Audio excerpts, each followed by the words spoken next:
وأقيموا الصلاة وآتوا الزكاة واركعوا مع الراكعين. وقال رسول الله صلى الله عليه وسلم: أول ما يحاسب به العبد يوم القيامة الصلاة، أو كما قال النبي عليه الصلاة والسلام. مومن جفتا نقشك पे भाई नबीरो हुज़ीर कदम आज आलम का खजीना, हुज़ीर कदम आज आलम का खजीना।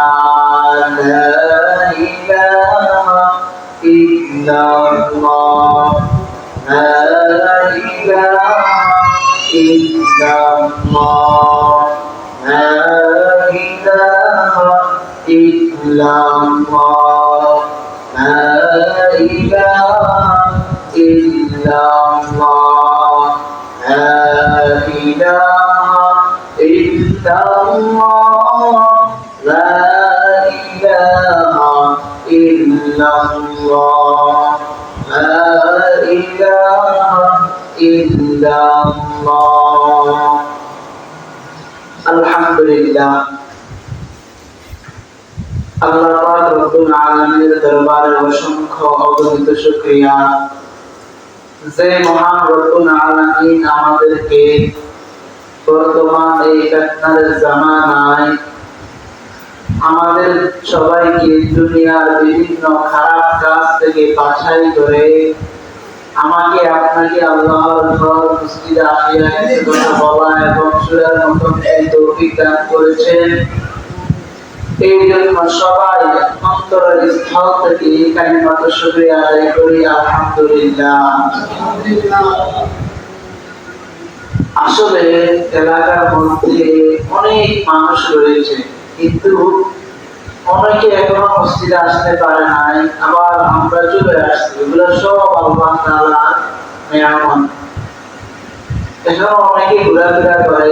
যাই হোক, যারা আসতে পেরেছি আমরা, যেহেতু আমরা আগে আসি কথা বলা, অমনোযোগী সহিত বসে থাকা, এর দ্বারা কোনো ফায়দা হবে না। এই জন্য চেষ্টা করবো যে আলোচনা করা হয় একটু বোঝার চেষ্টা করবো, যতটুকু বোঝা আসে আলোচনার মাধ্যমে। তো আমি আজকে যে আপনাদের সামনে বিষয়বস্তু তুলে ধরেছি, যে আয়াত তেলাওয়াত করেছি, ওই আয়াতের মধ্যে আমি মূল কথা হলো আমি আজকে নামাজ নিয়ে কিছু কথা বলবো। আজকের আলোচ্য বিষয় হলো নামাজ। কেন নামাজ নিয়ে আলোচনা করব? তার কারণ হলো পৃথিবীতে আল্লাহ তাআলা মানুষদের জন্য 5টা জিনিসকে ফরজ করে দিয়েছেন, যেটা আমার মায়ার নবী রহমাতুল্লাহ সাল্লাল্লাহু আলাইহি ওয়াসাল্লাম হাদিসের মধ্যে জানায় দেন, বুনিয়াল ইসলামু আলা খামসিন শাহাদাতু আন লা ইলাহা ইল্লাল্লাহ ওয়া আন্না মুহাম্মাদার রাসূলুল্লাহ ওয়া ইকামিস সালাত ওয়া ইতাইজ যাকাত ওয়াল হজ ওয়া সাওমি রমাদান। হুজুর সাল্লাল্লাহু আলাইহি ওয়াসাল্লাম এই হাদিসের মধ্যে বলে, মুমিন এবং সমস্ত পৃথিবীর সমস্ত মানুষের জন্য ইসলামের বুনিয়াদ 5টি জিনিসকে নির্ধারণ করেছে। এর মধ্যে থেকে প্রথম হলো কালিমা পড়া, 2 নম্বর হলো নামাজ পড়া, তারপর যাকাত, তারপর হজ ইত্যাদি। কিন্তু একটা জিনিস লক্ষ্য করে, আল্লাহ তাআলার নবী যেহেতু 5টা জিনিস আমাদের জন্য ফরজ করে বলেছে, এর মধ্য থেকে নামাজের সবচেয়ে গুরুত্ব বেশি। সেটা কিভাবে? আপনি তাকায় দেখেন, 1 নম্বর কালিমা পড়া। কালিমা এটা পড়া তো কঠিন কিছু না। কালিমা পড়া, ঈমান আনা, এগুলো মুখ দ্বারা সম্পূর্ণ হয়ে যায়। আপনি মুখ দিয়ে কালিমা পড়েছেন এবং আপনি অন্তরে বিশ্বাস করেছেন যে আল্লাহ এক, রাসূল আমাদের নবী, পৃথিবীর সমস্ত রাসূল আমাদের নবী, এবং কি ফেরেশতারা আল্লাহ তাআলার মাখলুক, সবগুলোকে বিশ্বাস করার মাধ্যমে কিন্তু আপনার ঈমান হয়ে যায়। তারপর আপনি দেখেন হজের দিকে তাকায় দেখেন, হজ এটা সবসময় আসে না, নির্দিষ্ট 3টা মাসের মধ্যে হজ করতে হয়। কোন সময় হজটা আপনার প্রতি থাকে না। আবার যাকাত, আপনি 1 বছর অতিক্রম হওয়ার পর আপনার কোনো মালের নেশাবের বিনিময়ে আপনি যাকাত দিতে হবে, এটাও সবসময় মানুষের উপর খরচ থাকে না। আপনি যদি তাকায় দেখেন কোরবান, এগুলো মানুষের নিকট সবসময় থাকে না। কিন্তু বান্দা একটা জিনিস লক্ষ্য করে দেখো, নামাজ এমন একটা জিনিস, এটা তোমার প্রতি সবসময় দায়মান ভাবে তোমার প্রতি আল্লাহ তাআলা খরচ করে দিয়েছেন। এই জন্য দেখেন দুনিয়াতে যত কিছু রয়েছে, গাছ বলেন, মাখলুক বলেন, সব কিছু আল্লাহ তাআলার সিজদার অবস্থায় রয়েছে। তারা কেউ না কেউ এক না এক রকম ভাবে সে নামাজ পড়তেছে। বান্দা তুমি তাকায় দেখো, কিছু মাখলুক রয়েছে যারা দাঁড়ায় দাঁড়ায় সিজদা করে, সিজদা করে। কিছু মাখলুক এরকমও রয়েছে। বলে কি মাখলুক? আপনি গাছের দিকে তাকায় দেখেন, গাছ সবসময় দাঁড়ায় দাঁড়ায় আল্লাহ তাআলার নামাজ পড়ে, তাসবিহ পড়ে। পৃথিবীতে কোন মাখলুক, যে মাখলুক আল্লাহ তাআলার নাম জপে না, সেই মাখলুক আর পৃথিবীতে থাকতে পারে না, সে মৃত্যুবরণ করতে হয়। তাহলে কিছু মাখলুক যারা দাঁড়ায় দাঁড়ায় আল্লাহ তাআলার সবসময় নামাজরত অবস্থায় থাকে। আবার কিছু মাখলুক রয়েছে যারা রুকু অবস্থার মধ্যে আল্লাহ তাআলার নামাজ পড়ে। বলে কিভাবে?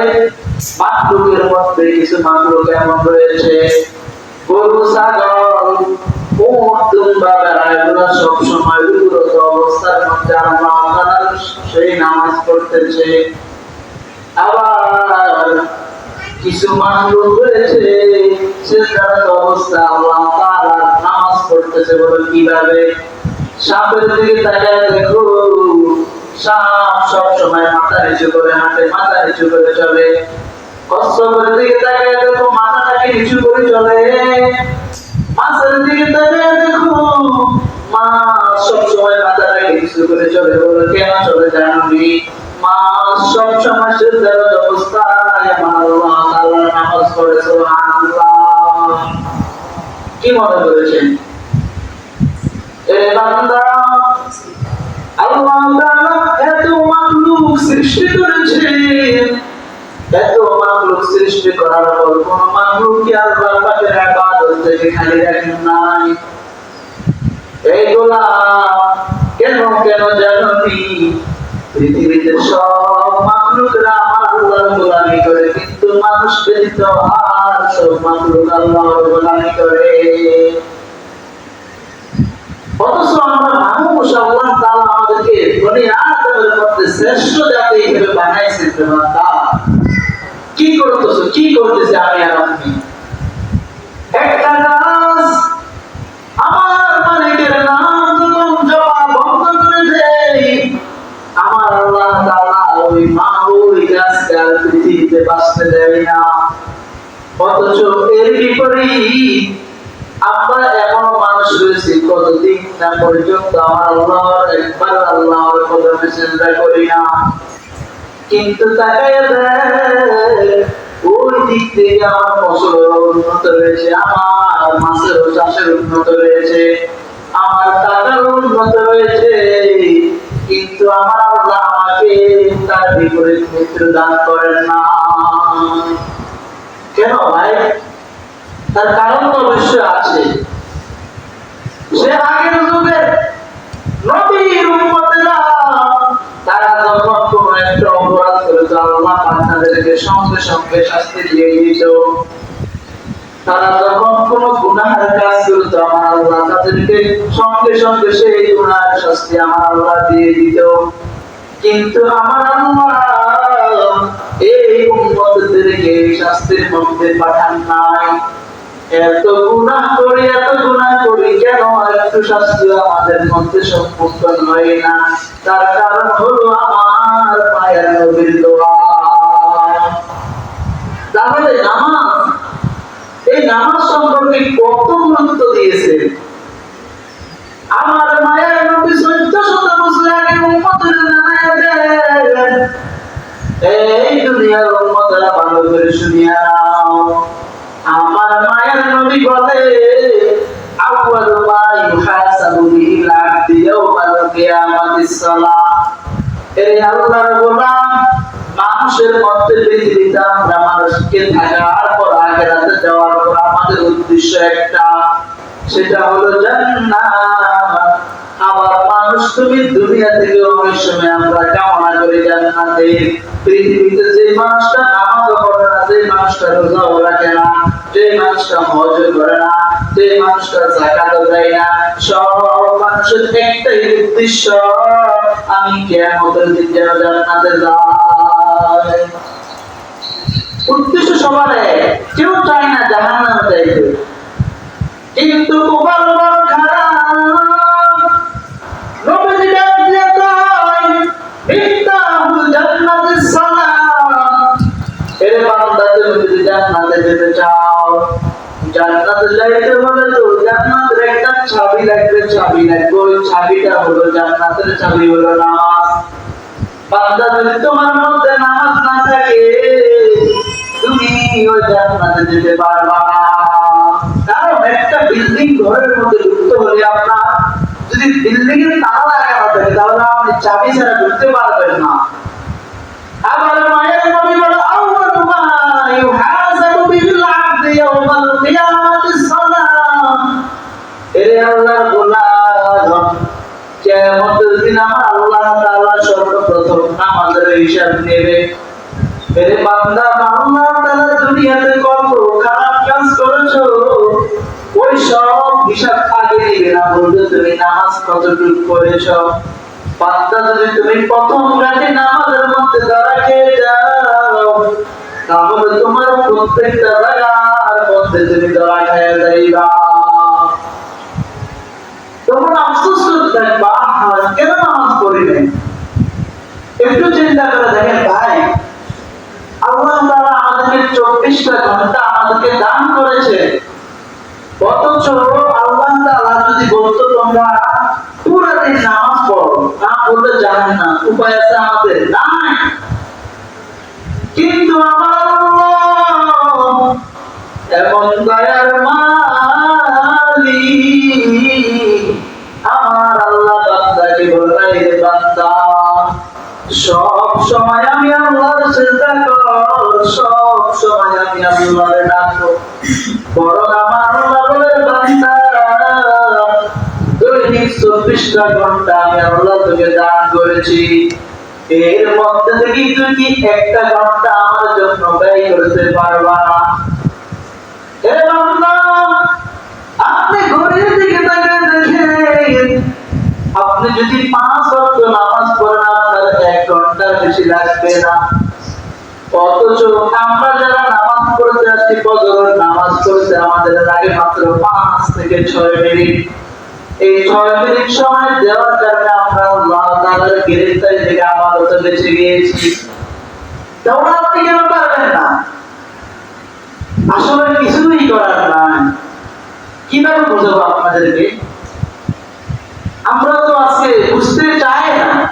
আসলে মনে করি আসি তো, পরবর্তীতে দেখা যাবে আর কি কবে জানি কি হয়। অথচ আমাদের আগে কতজন সিরিয়াল বাই সিরিয়াল চলেই গেছে, কিন্তু যারা নামাজ না পড়িয়ে গেছে, তাদেরকে যদি একটু জিজ্ঞেস করতে পারতেন কি অবস্থা তাদের কবরে, তখন তারা বুঝবে কতটা কবর অবস্থা খারাপ। আসলে যতই বুঝাই, হেদায়েত যদি কপালে না থাকে, তাহলে আপনি কখনো বুঝবেন না। কারণ 13টা বছর আবু জাহেলকে আমার নবী যেখানে দাওয়াত দিয়েছেন, ওখানে সেই বুঝে নাই, তাহলে আমি আর আপনি কে? হে আল্লাহর গোলাম, হেদায়েতের দরজা তার কপালে খুলে যায়, তার জীবনটা ধন্য হয়ে যায়। বরকের বাদশা ইব্রাহিম ইবনে আদহাম অনেক ভোগ বিলাসের মধ্যে জীবনটা কাটাইতেছিল, কারণ তার বাবাও ছিল কোটিপতি, এই জন্য বরকের বাদশার জীবনটাও সুন্দরভাবে দিন যাইতেছে।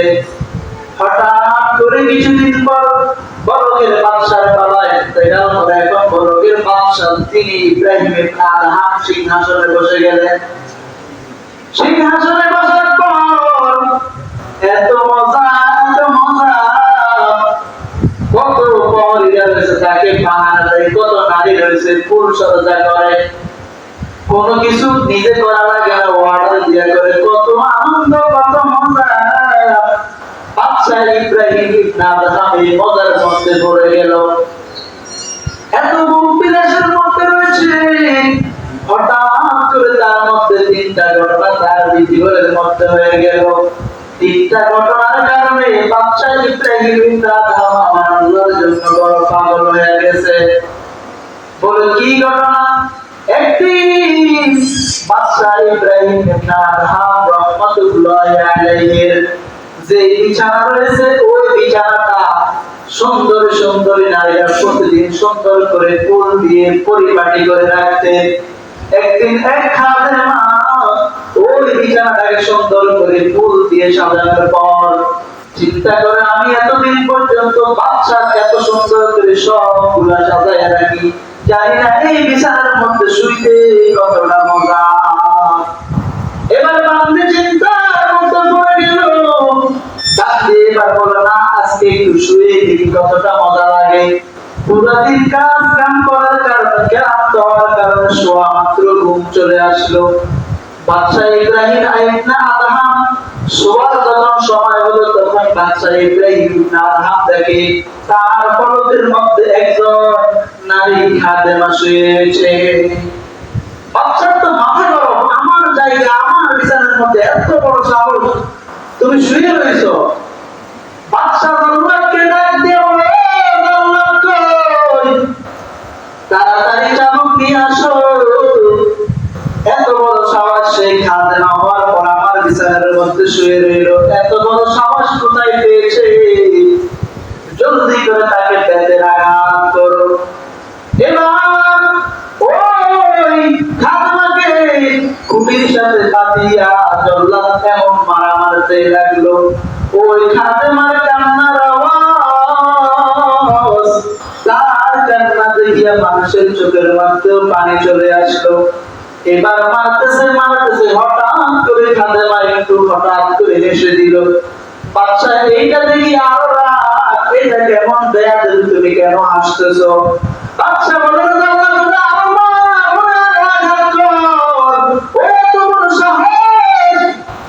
আমি তাকে আঘাত করতেছি, সে আমার সামনে হাসতেছে। এবার আবার ওই বান্দি আবার কান্না করতেছে।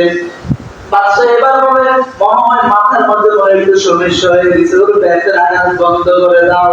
এবার বাদশা বান্দিকে জিজ্ঞাসা করে, বান্দি কেন তুমি হাসতেছো, আবার কেন কান্না করতেছো? বাদশা এবার এই কথা বলার পর বান্দি বলে, না না বাদশা, আমি বলবো না, কারণ আমি যদি বলি আপনি এবার আমাকে আরো প্রহার করবে। এত শব্দ লাগা, এত শব্দ তো কানে মধ্যে ঢুকে শব্দ করে, এটা কোন শব্দ?